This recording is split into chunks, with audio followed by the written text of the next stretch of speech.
Oi, queridos, hoje eu trouxe esse livro aqui, ó, para clarear, que é o Fahrenheit 451, do Ray Bradbury. Esse livro fez assim, ó, e eu vou falar várias ideias que eu tive a partir dele. Ele foi escrito em 1953 e ele é uma história de ficção científica. E é uma distopia. O que é uma distopia? Ao contrário da utopia, ou a gente costuma falar também que é uma utopia negativa. Toda distopia é a descrição de um local, de um lugar fora do real da história. E isso sempre movido por tensões sociais, por regimes totalitários que envolvem violência, enfim. Fahrenheit ele está no meio de grandes histórias consideradas distópicas, como 1984, Admirável Mundo Novo. Só que ele tem uma coisa de diferente. Enquanto o 1984 e o Admirável Mundo Novo tem um regime totalitário que move ali o nazismo e o stalinismo, aqui no Fahrenheit, o que é? Aqui é a indústria do consumo, tá? Aqui é a indústria cultural, sociedade do consumo. É isso que vai comandar as ideias deste livro. O enredo, rapidamente, é assim. O que é Fahrenheit 451? É o ponto de combustão do papel, que se queima aqui o papel. Porque nessa sociedade os livros são queimados. É proibido ter livro em casa. Nenhum, nada, há muitos anos. Os bombeiros, eles são uma espécie, sei lá, de policiais, de vigilantes. Se eles recebem uma denúncia e vão para casa de alguém, encontram um livro, eles vão queimar os livros. As casas, elas são construídas ali diferente, né? Elas não pegam fogo, mas os livros sim, a não ser que eles queiram. E tem o personagem principal aqui, que é o Guy Montag, e a mulher dele, Mildred, eles têm 30 anos. Tem o chefe dele também, tem a Clarice, que é a vizinha, tem o professor Faber, que é um professor aposentado, enfim. Depois, lá na terceira parte do livro, tem os rebeldes que ele conhece. O que chama atenção aqui? Veja bem, esse bombeiro, ele começa a se questionar por dois momentos do livro. Ele é dividido em 3 partes esse livro. Por 2 momentos do livro, ele se questiona. Primeiro, porque eles recebem um chamado, uma denúncia, eles vão na casa de uma senhora, que ela tem uma biblioteca gigante escondida lá, e ela prefere pegar fogo junto com os livros dela, não sai da casa quando eles estão colocando fogo nos livros, e aquilo ficou muito gravado nele. Não o fato dela ter se matado, mas o fato dela ter preferido a morte junto com os livros do que viver na sociedade. E ele começa a questionar também a mulher dele. As casas, elas são diferentes, elas têm grandes telões esparramados nas paredes, assim, e passam programas de televisão ininterruptos. E os programas, os personagens ali, fazem parte mesmo que da família de quem está assistindo. Parece um Big Brother sem privacidade ali dentro da família, é bem assim. E também o que me chamou a atenção aqui foi o seguinte: a mulher dele, do bombeiro, do Montag, ela toma remédios. E daí não falo o nome em si desse remédio, mas dá a entender que são ansiolíticos. E teve uma noite que ele chegou, ela estava quase morrendo, ele precisou chamar ajuda, e no outro dia ela não se lembrava. É como se ela tivesse, esqueceu, tomou de novo o remédio, depois tomou de novo, ela quase morreu. Então, assim, é uma sociedade muito fútil, não tem conhecimento, é vazia. E ele começa a se questionar. Outra personagem importante também é uma vizinha dele de 17 anos, a Clarice, e que é uma menina que questiona. Ela foi criada um pouquinho diferente, escondido, mas diferente. Então ela perguntava para ele: você é feliz? Você é apaixonado? Você já viu o orvalho, a natureza? E ele fica meio que intrigado com essa menina. Tão novinha, mas tão amadurecida. Por que ela é desse jeito? E a mulher dele com 30 anos, ele com 30 anos, tem desses questionamentos agora. Aí acontece um monte de coisa, tem ali o chefe dele, que tem uma imagem meio que de inquisidor, sabe? Ele percebe esse momento de dúvida na vida do Montag e tenta persuadi-lo. Depois ele conhece o Faber, que é um professor aposentado. Depois, no final, o livro tem 3 partes. No final ele conhece aí um grupo de rebeldes. Bom, enfim, esse livro aqui, que fala da indústria cultural, da sociedade do consumo, que fala sobre uma sociedade que é muito mais fácil de ser manipulada. Por quê? Porque ela é alienada. O livro, ele, na verdade, ele traz muito mais do que palavras, só ele traz o conhecimento, questionamento, a crítica. E me lembrou aqui 3 filmes da Netflix que eu vou falar para vocês. Nas 3 partes, o que me lembrou. Primeiro, Eu Não Sou um Homem Fácil, que é um filme francês. Tem o personagem, o Damien, que ele é muito machista. É um filme distópico? É, porque ele tá andando já logo no comecinho do filme, quem assistiu sabe, ele cai, ele bate a cabeça, e quando ele acorda, ele tá no mundo invertido. Tudo que é próprio dos homens, do patriarcado ali, quando ele acorda, isso é transferido para as mulheres. Tudo que as mulheres faziam, tudo que as mulheres passavam na sociedade que a gente vive, foi transferido para os homens. É muito interessante, é como se um homem, tá, fosse colocado no lugar da mulher, em tudo. Em receber cantada, em ter que se depilar, escolher se depilar, na hora dos relacionamentos. É muito interessante, é uma distopia, não tem regime totalitário, tá? Igual eu falei de nazismo, stalinismo, mas tem o regime do patriarcado, do machismo, e é uma distopia. Outro filme chama A Casa, é um filme espanhol, também na Netflix, e A Casa é um publicitário que faz a vida dele toda ali, profissional, ele fazia propagandas que vendiam a família perfeita. Então era propaganda de margarina, a gente tá acostumado a assistir isso. Propaganda de margarina, tá aquela família feliz, utópica, maravilhosa. Só que o que acontece? Ele fica falido e ele tem que sair do apartamento dos sonhos, ele vai pro Muquifo, que é uma casinha que ele tem com a mulher e com o filho, só que ele não se conforma, ele não consegue emprego e ele começa a espionar o antigo apartamento dele, que é cheio de vidros, janelas grandes, assim. Ele começa a ver que tem uma família morando ali, o marido, a mulher e uma filhinha. E ele, né, numa postura totalmente psicopata, começa a perseguir este homem, se torna amigo dele, porque ele quer tomar o lugar do homem. Então, ou seja, não é que ele quer que a família volte para aquele lugar que ele tinha, ele quer tomar o lugar do outro, ele quer ficar ali, né? E o filme é muito bom, porque ele tece um plano e acontece um monte de coisa que eu não vou contar. Mas essa sociedade do consumo que impõe os desejos, a colonização de nossos desejos, me lembrou muito desse filme. E o outro, claro, é Bacurau. Em que momento que Bacurau conversa com este livro aqui? Bacurau conversa com este livro porque tem uma parte que o governo manda para eles lá para a cidade de Bacurau, que nem no mapa está. Vocês têm que assistir esse filme. Primeiro porque é brasileiro, segundo porque é fantástico.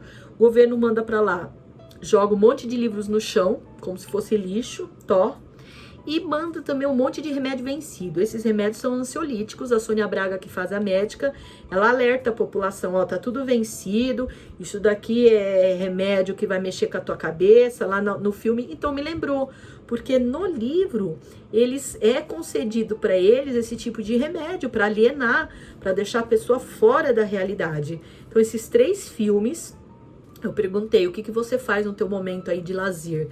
Esses 3 filmes são fantásticos. Eu Não Sou um Homem Fácil, depois eu vou escrever aqui embaixo, tá? Na descrição. Eu Não Sou um Homem Fácil, A Casa, que é um filme espanhol, e Bacurau. Bom, outra coisa que este livro trouxe, eu separei 2 partezinhas. Ele faz uma crítica à escola e à política.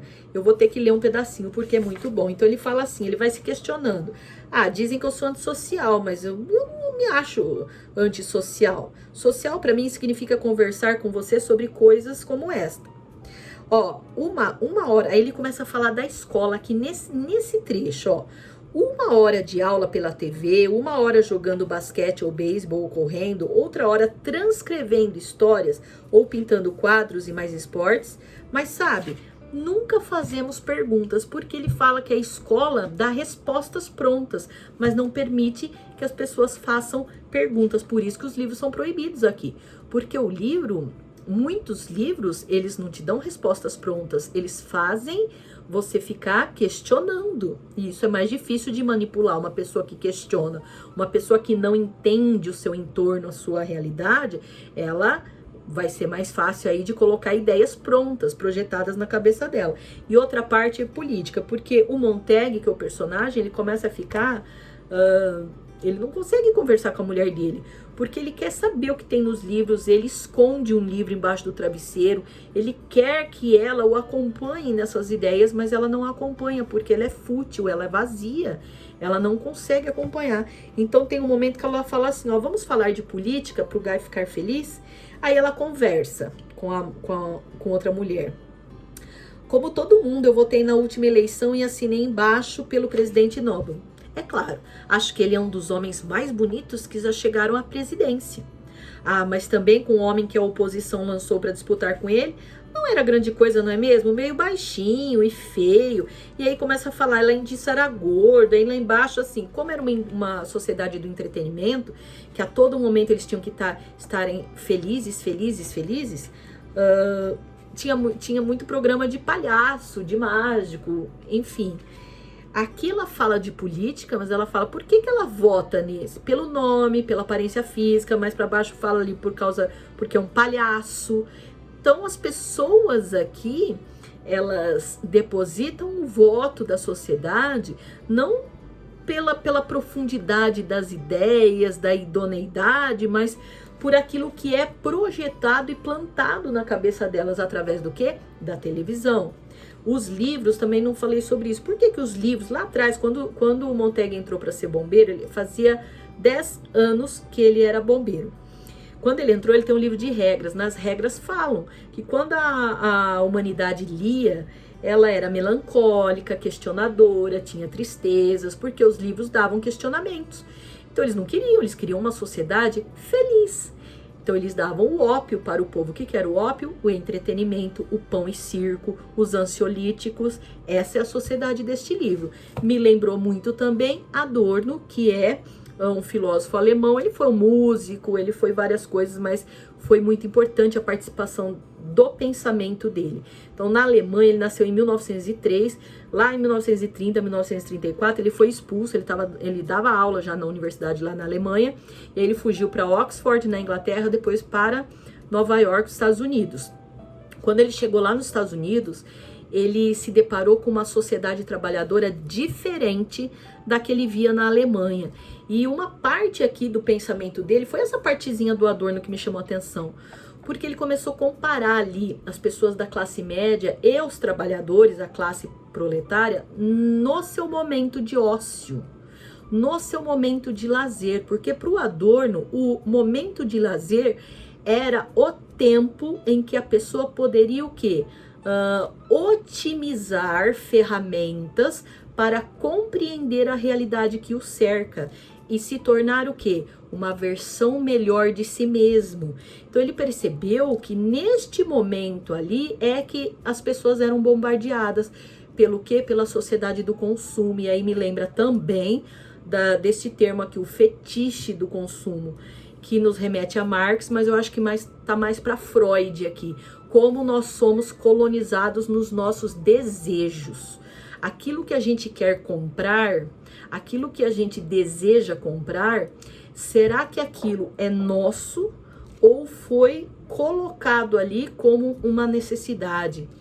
Tem um crítico, um professor de literatura que é norte-americano, que o Paul Fry, ele fala que nós temos bases inautênticas, porque nós somos inautênticos, nós somos construções de outras pessoas, da família, da cultura, da sociedade. Outras pessoas depositaram isso na nossa construção. Então nós somos bases inautênticas. Quando a gente entra em contato com o texto de um livro, também é uma base inautêntica, porque é o pensamento de outra pessoa. São duas bases que se conversam. Nesse choque de inautêntico, a tua relação com aquela ideia é que vai te tornar autêntico ou não. Então, isso tem que ser construído nas horas de lazer, no ócio. Por isso que a gente fala ócio criativo. E aí eu pergunto para vocês, o que que acontece com o nosso ócio quando a gente liga a televisão, a internet, se a gente não souber escolher? Primeiro a gente é bombardeado por notícias, sei lá, sérias, catástrofes, coisas horrorosas. Depois vem coisa fútil. Nós não temos tempo de observação, porque é muito rápido essa sociedade da informação. O Bauman, que é o sociólogo polonês, ele fala que nós estamos na modernidade líquida, tudo é fluido, tudo tem a fluidez, é rapidez. Nós não conseguimos criar autenticidade sobre ideias, porque nos é colocado, nos é colonizado. Isso é muito importante, porque o nosso momento de ócio, eu escuto muitas pessoas falarem, no meu momento de lazer eu quero desligar. Esse desligar, você abre um receptáculo vazio para quem colocar coisas aqui. É você que tem que escolher o que você vai colocar aqui. Mas não é isso que acontece quando você liga a internet, aperta o botãozinho do celular, da televisão. Você acha que você está descansando, você acha que você está desligando. Na verdade, não. Alguém está te conduzindo. E para terminar aqui, eu gostaria também de indicar, lógico que vocês conhecem do Pink Floyd, The Wall, que fala sobre a questão também da colonização das ideias aí, da escola, da imposição das ideias, quando a gente não permite que o jovem que está ali, ou, né, a criança que está ali, ela faça suas próprias perguntas e a gente ficar condicionando respostas na cabeça dessas crianças. Elas têm que pensar por si só, os adolescentes também. Nós temos que apresentar as ideias, seremos bases inautênticas para eles também, mas é nesse choque de ideias que o autêntico se faz. Beijos. Assistam aos filmes, vejam as descrições e as indicações, e aí eu vou terminar com a pergunta que eu te fiz. O que você faz no teu momento de lazer?